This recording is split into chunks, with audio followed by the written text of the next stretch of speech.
Breaking, after Joe Biden gets concerning new report, the markets plunged. Joe Biden's bane has reared its ugly head, not that anyone's surprised. August inflation numbers are in and guess what?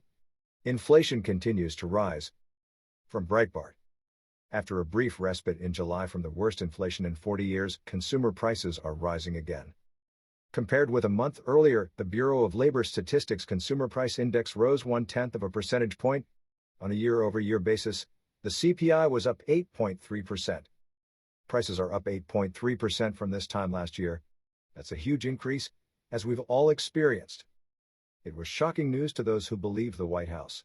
And the markets reacted poorly. From Fox Business. The major U.S. stock averages opened lower after a government report on consumer prices showed higher than expected inflation.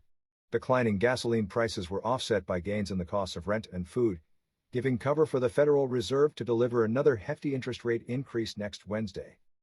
Gas prices dropped a few cents, but those gains were wiped out by increasingly rising costs for rent and food.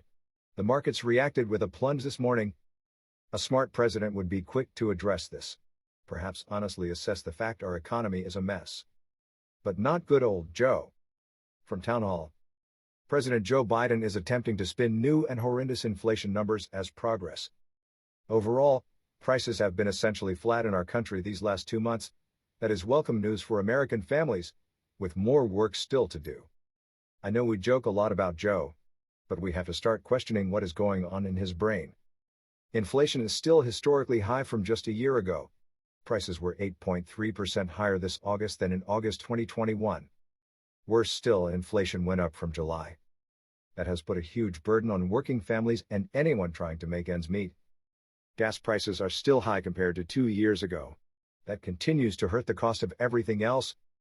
Yet Biden claimed this is proof our economy is getting better. Remember when the last guy was in office? The economy soared. And it didn't take too much time for that to happen. All 45 had to do was slash regulations, cut taxes, and prioritize American workers. Oh, I see it now.